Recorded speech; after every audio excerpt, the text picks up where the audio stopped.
You know, it's funny the things you remember. It's not always the grand declarations or the earth-shattering moments. Sometimes it's the little things. For me, it's the feel of the old oak dining table my Arthur sanded down and refinished himself, the year our son, Mark, was born. It had a deep, honeyed glow, and its surface was a map of our lives.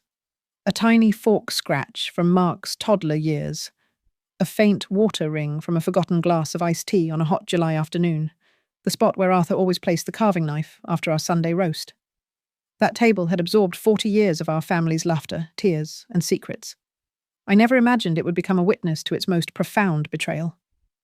It began, as so many tragedies do, on a perfectly beautiful Sunday. I was 72 at the time, a widow for 5 years, but content.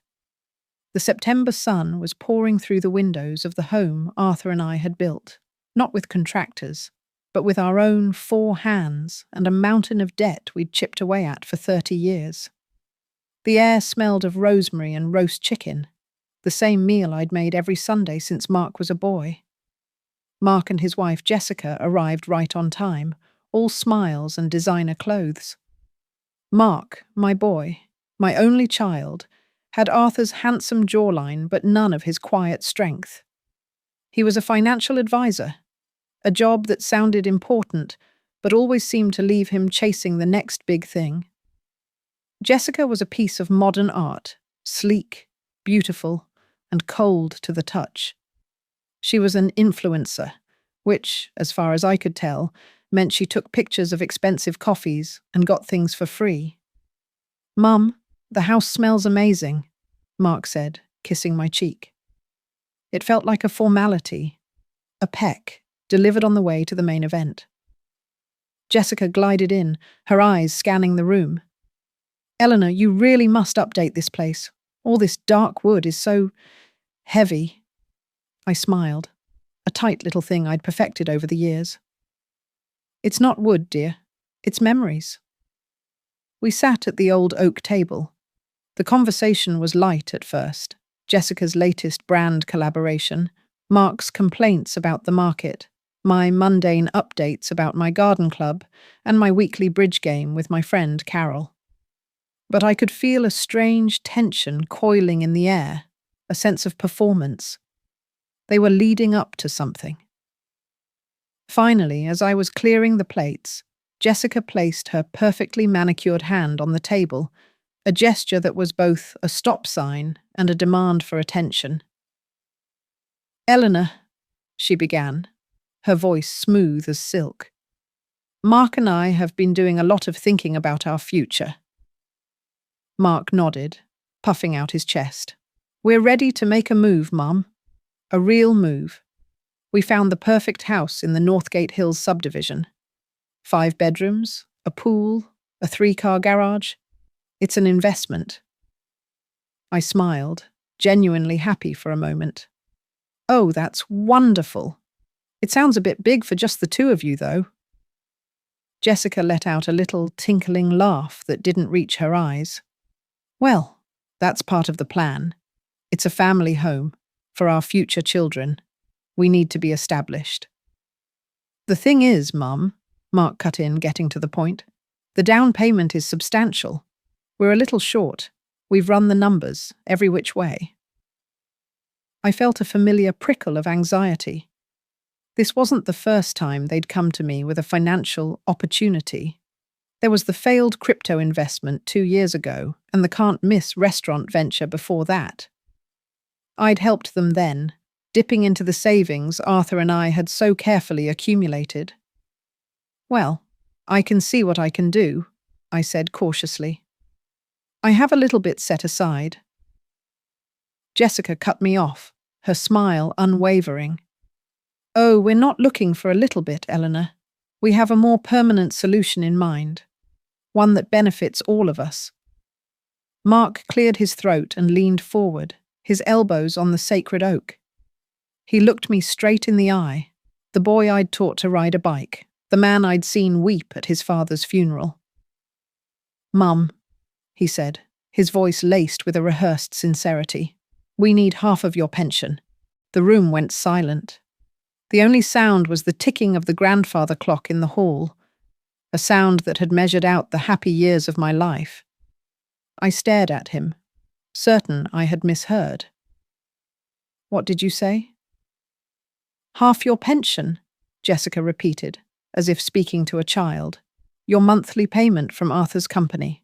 It's quite generous, really. More than you need just pottering around this big empty house. We've done the math. If you sign over half of it to us, it would cover the mortgage on the new house perfectly. Think of it as your investment in your grandchildren's future."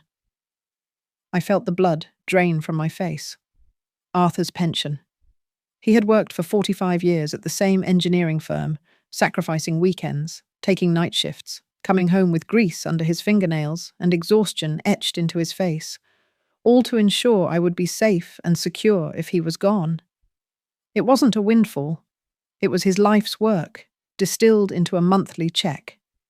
It was his final act of love for me. You can't be serious," I whispered. My hands were trembling. Mark's face hardened. The loving son persona vanished, replaced by a frustrated businessman closing a difficult deal. "Mum, be reasonable. You're sitting on all this money. It just goes into your account. You buy groceries and play cards. We're trying to build a life here, a legacy. The kind of life you and Dad had." "The life we had?" My voice cracked, but a fire was beginning to smolder in my chest. "The life we had was built on sacrifice, Mark. On budgeting and saving and going without. Your father and I didn't take a real vacation for 10 years to save the down payment for this house. I used to mend your clothes until they were more patch than pants. We didn't build our life by demanding our parents hand over their security." Jessica scoffed. "Oh, don't be so dramatic, Eleanor. It's a different world now. You have the house, paid off. You have your social security. You have your savings. You're hoarding resources. We're simply proposing a reallocation of family assets."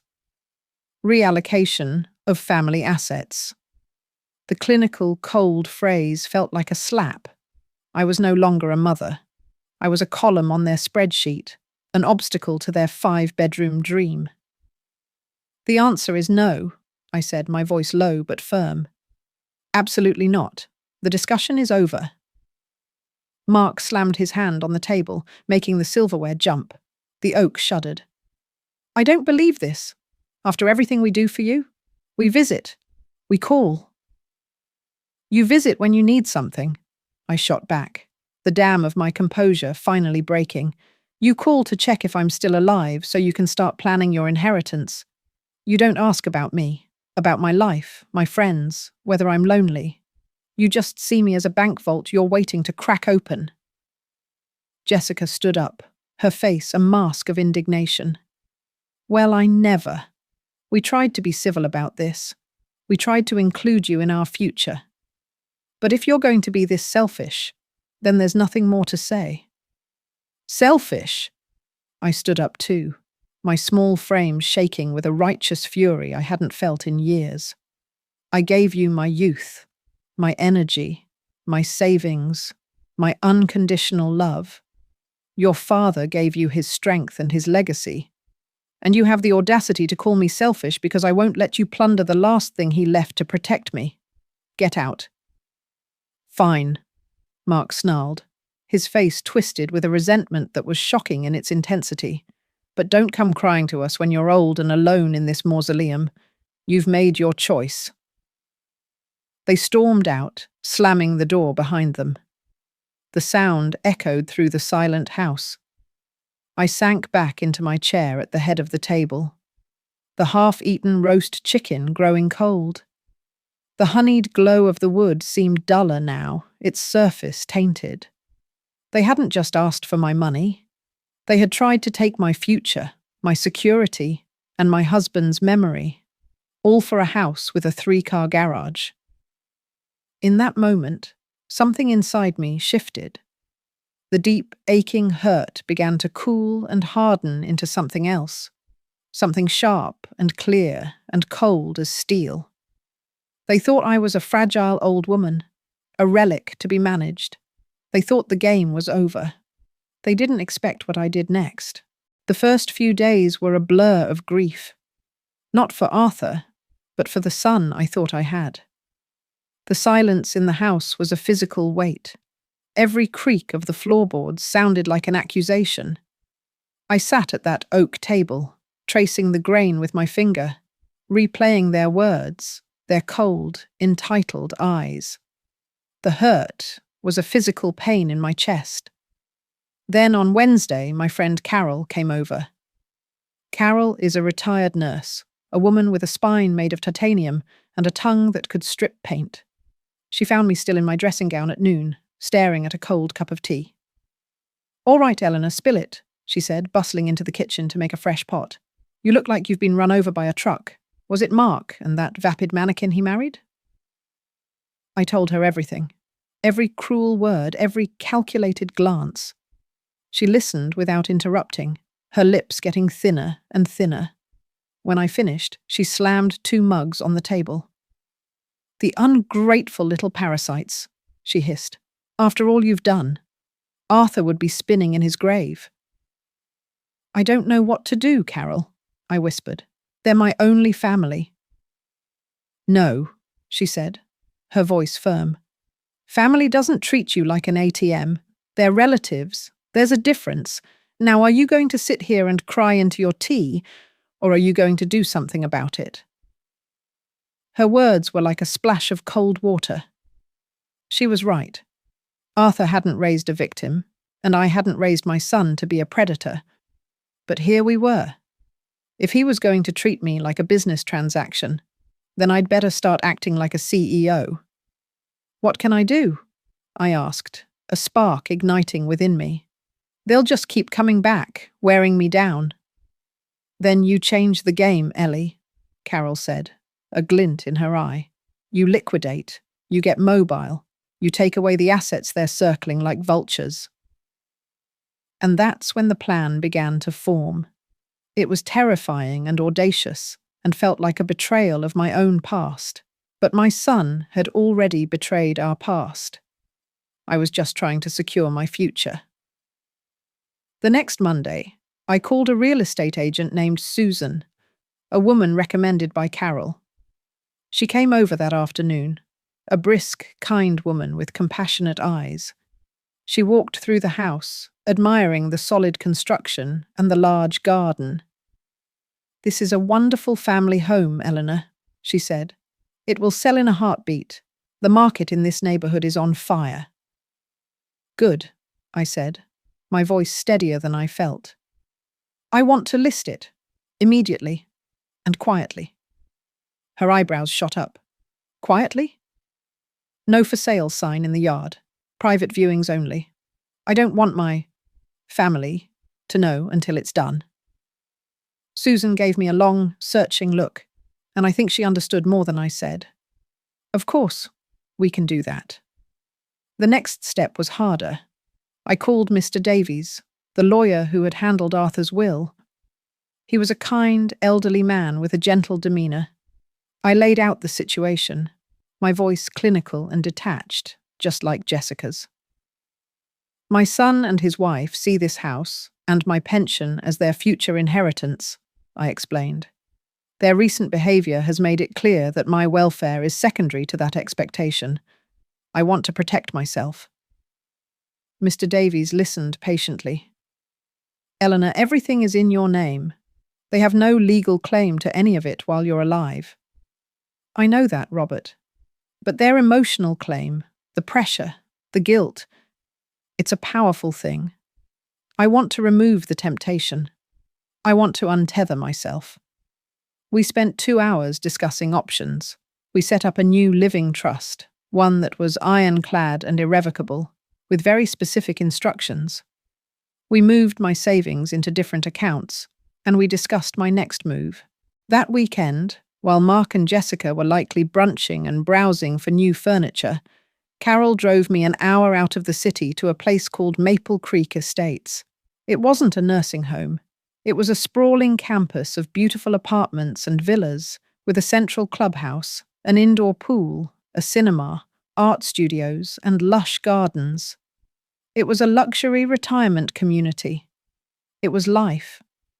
I met residents who were retired professors, artists, and business owners. They were vibrant, active, and interesting. They had movie nights, wine-tasting clubs, and organized trips abroad. As I stood on the balcony of a beautiful two-bedroom apartment overlooking a shimmering pond, I felt a sense of possibility I hadn't felt in years. I wasn't just an old woman in a big empty house. I could be someone new here. The house sold in 9 days. A young doctor and his family fell in love with it. They had 2 small children. They didn't see dark, heavy wood. They saw a home to fill with laughter.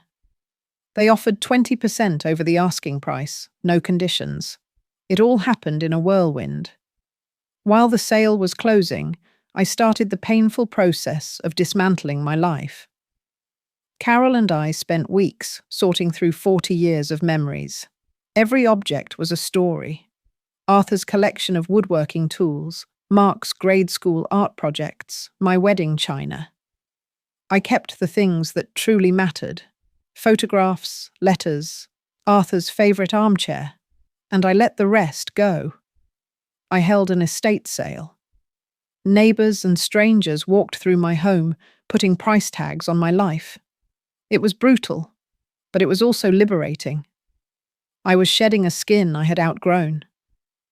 Throughout this time, my phone would buzz with texts from Mark and Jessica. First, they were angry. "Still can't believe how selfish you're being, Mum." Then, they tried guilt. "Haven't heard from you. I guess you've written us off." Finally, they feigned concern. "Mum, are you okay? We're worried. Please call us." I responded to each one with a simple, non-committal text. "I'm fine, dear, just busy." I signed the final papers for the house and the keys to my new apartment at Maple Creek on the same day. The money from the sale was transferred into a secure account managed by the trust. My life was now contained in a few boxes and a bank account that my son couldn't touch. I decided they deserved to hear it from me, face to face. It was the last thing I owed the memory of the family we once were. I invited them for one final Sunday lunch. "We can't, Mum," Mark said on the phone. "We have plans." "Cancel them," I said, my voice leaving no room for argument. "It's important. We need to talk about the pension." That got their attention. They arrived on Sunday, their faces a mixture of apprehension and greedy anticipation. They thought I had caved. They thought they had won. They walked in and stopped dead in the entryway. The house was echoingly empty.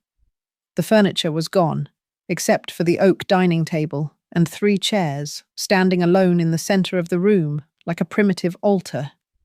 Boxes were stacked against one wall. What is this?" Jessica asked, her voice shrill. "What's going on?"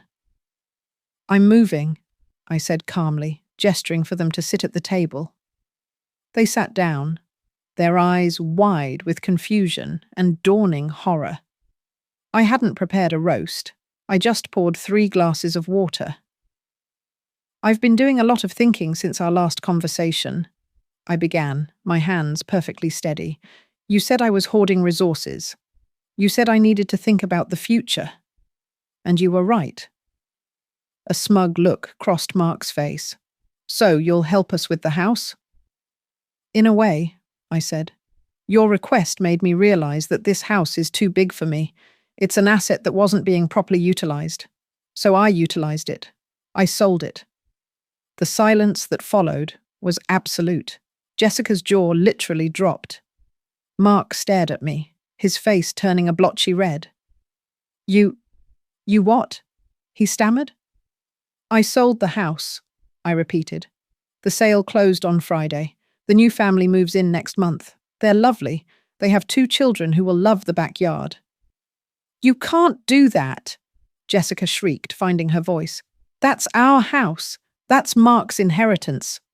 "Correction," I said, my voice like ice. "It was my house, and inheritance is a gift, my dear, not a right." a gift you have proven yourselves unworthy of. I pushed a glossy brochure across the table. It was for Maple Creek Estates. This is where I'm moving. It's a wonderful community. I have a 2-bedroom apartment with a balcony. They have a pool, a bistro, and a watercolor class I'm starting on Tuesday. The entry fee was substantial, but the sale of the house covered it nicely. I then slid a second set of papers across the table. They were travel documents. And about the pension, I continued, a slow smile spreading across my face. You were right, Mark. It is a lot of money for one person just pottering around. So I've decided to stop pottering. In October, I'm going on a 6-week cruise through the Mediterranean, Greece, Italy, Croatia. When I get back, my friend Carol and I are planning a trip to see the cherry blossoms in Japan next spring. Arthur always wanted to go. Mark looked like he'd been punched in the gut. The pension. The money. The money, I said, leaning forward, is for me. It is my security, my freedom, and now my joy. It is for my future, not yours. You wanted me to invest in my grandchildren? Well, I've decided to invest in their grandmother instead. She's a much better bet. Jessica shot to her feet, her face a contorted mask of pure rage. The elegant facade was gone, revealing the grasping, ugly greed beneath. "You selfish old bitch!" she screamed. "You would rather throw your money away on cruises than help your own son? We're your family." "No," I said, my voice quiet but carrying the weight of my decision. "You stopped being family when you sat at this table and put a price tag on my life. You are just 2 people I used to know." Mark finally spoke, his voice thick with disbelief and fury. "I am your son. You owe me." I looked at him, at the stranger sitting in my son's chair. "I owe you nothing. I have given you everything. And you threw it all away for the promise of a bigger house. I hope it was worth it." They left. There was no door slam this time, just a stunned, furious exit into the life they had chosen. I sat alone at the empty oak table in the hollowed-out shell of my old life. I didn't feel sad. I didn't feel angry. I felt free. The table was sold along with the house the next day. I didn't even watch them carry it away. The karma, when it came, was not a lightning bolt from a clear sky. It was a slow, creeping decay, a rot that started from the inside of their perfect-looking life. First, the Northgate Hills dream died. Without the steady, guaranteed income from my pension to secure the loan, the bank laughed at their application. Their income, it turned out, was more style than substance. Mark's commissions were unpredictable, and Jessica's influencing career was a fickle beast, dependent on fleeting trends. They were stuck in their cramped, trendy apartment that was suddenly not so chic anymore. Then, word got out. I hadn't said a thing, but Mark and Jessica, in their fury, had complained to other relatives. They'd tried to paint me as a senile, spiteful old woman who'd lost her mind. But my side of the family, my cousins and Arthur's sister, knew me. They knew Arthur. They knew how hard we'd worked and how much we adored our son. When they heard the story of the pension demand, the narrative flipped. Mark and Jessica weren't the victims. They were the villains. Phone calls to them slowed to a trickle. Holiday invitations dried up. They had miscalculated, assuming everyone shared their transactional view of family. Instead, they found themselves ostracized. The real blow, however, came from a place I never expected. Jessica's brother, a slick talker named Kevin, had convinced them to invest their entire savings, the money they did have for a down payment, into a revolutionary new tech startup. This was the real reason for their desperation, the secret they'd kept from me. They didn't just want my pension for a mortgage, they needed it to cover the hole this disastrous investment was about to blow in their finances. 6 months after our final lunch, the startup was exposed as a complete fraud. It folded overnight. Kevin disappeared, and Mark and Jessica's savings vanished with him. The financial pressure cracked the veneer of their marriage. I heard whispers through the family grapevine. The arguments were constant and vicious. She blamed him for not being man enough to force me to pay. He blamed her for her greed and her family of grifters. The sleek, modern art piece and the handsome, ambitious advisor were now just two bitter people trapped in an apartment they could barely afford, suffocating under the weight of their own avarice. Meanwhile, my life blossomed. Maple Creek was everything I had hoped for. I made friends, real friends, like a retired history professor named Margaret and a former theatre director named Sam. I took up pottery, my hands covered in clay instead of wrung with worry. My watercolour class revealed a talent I never knew I had. I filled my new, bright apartment with my own colourful, imperfect paintings. The Mediterranean cruise was breathtaking. I stood on the deck of the ship, the Greek islands like scattered jewels on blue velvet, and I felt Arthur's presence beside me. Not as a ghost of the past, but as a warm, approving spirit. He had worked his whole life so I could be secure. Seeing me live, truly live, was the ultimate fulfillment of his legacy. I sent a postcard to Mark and Jessica from Santorini. It was a picture of the blue-domed churches. I wrote only one sentence: "The world is so much bigger than you think." About a year after I moved, I got a call from an unknown number. It was Mark. His voice was different, thin, tired, stripped of its usual bravado. "Mum?" he said. "Mark," I replied, my voice even. He was quiet for a long moment. "Jessica and we separated," he said finally. "She moved out last month. She took everything she thought was valuable." "I'm sorry to hear that," I said. And to my surprise, I meant it. "She blamed me," he continued, his voice cracking, "for losing the house, the money, everything. But she was right.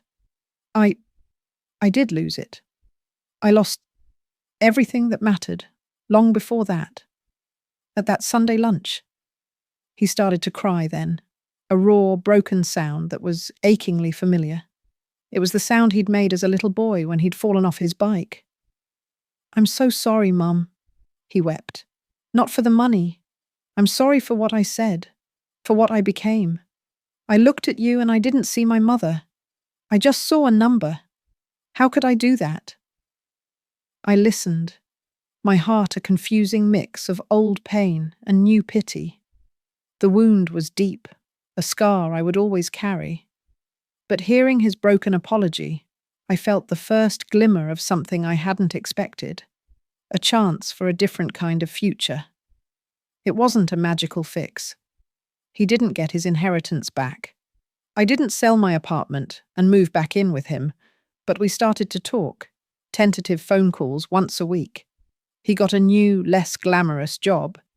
He was seeing a therapist. He was trying to rebuild himself, not his portfolio.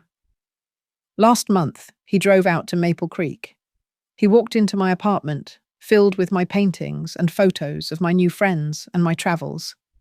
He looked at me, really looked at me, for the first time in years.